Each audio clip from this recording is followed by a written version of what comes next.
Sinagip ang higit 60 Koreano at tripulante ng bangka na bagyang lumubog sa Cebu. Biglang tumigil ang makina ng bangka at bumangga pa sa bato. Yan iba pa sa Frontline Report ni John Roa. Nakalubog na ang kalahati ng malaking bangkang yan nang dumating ang mga rescuers sa bahagi ng dagat malapit sa Olango Island sa Lapu-Lapu City, alauna ng hapon kahapon. Karamihan sa mga sakay niyan, mga turistang Koreano.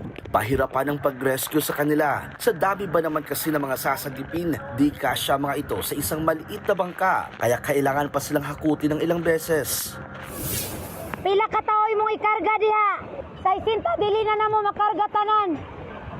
Kakarga ka 15. Oh, 15 ka. Kami po 15. Maya-maya, isa-isang nailipat ang mga turista sa ibang bangka. Ligtas ang lahat ng 19 na crew ng bangka, kabilang ang kapitan. Gayon din ang 48 turistang kasama nila. 5 sa kanila ay mga bata, 2 ang sugatan tapos magkagalos sa paa. Ayon sa Lapu-Lapu City DRRMO, bigla umanong tumigil ang makina ng bangka. Habang nasa gitna sila ng laot, sinubukan ng kapitan ng bangka na mano-manong magsagwan pabalik ng pangpang. Pero sumabit sila doon sa may bato kaya nabutas yung hull ng bangka nila sa may starboard area. Siyempo namang may mga rumurundang bantay dagat sa lugar kaya nasagip ang mga turista at ang bangkero. Iniimbestigahan na ng Philippine Coast Guard ang insidente para matukoy kung may nagpabayabas sa nangyari. Todo kapit ang mga sakay ng bangkang yan habang humahampas ang mga alon sa dagat malapit sa San Andres, Quezon. Unti-unti nang lumulubog ang bangka nila, nabutas pala. Kwento ng kasamahan ng isang pasahero, sumakay sila ng bangka sa San Andres Port sa Quezon para makarating ng Borias Island sa Masbate. Nahati raw sa 2 grupo ang mga turista dahil hindi sila kasya sa iisang bangka. Nagtaka raw ang mga naiwan sa pantalan nang ilang oras silang nawalan ng kontak sa mga kasamahan nilang naunang umalis.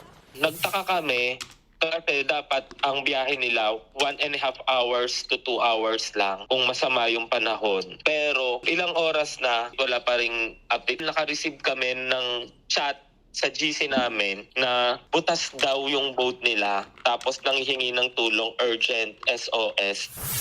Ayon sa Coast Guard District Southern Tagalog, may natamaan daw na matigas na bagay ang bangka habang papunta sa Borias Island.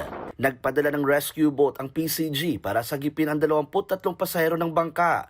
11 ang nagtamo ng minor injury. Ligtas na silang lahat at nananatili muna sa San Pascual, Masbate.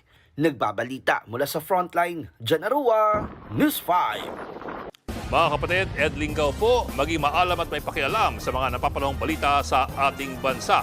Para sa mas malilimang pagtalakay at paghimay sa mga issue at headlines, mag-follow at mag-subscribe sa social media pages ng News 5.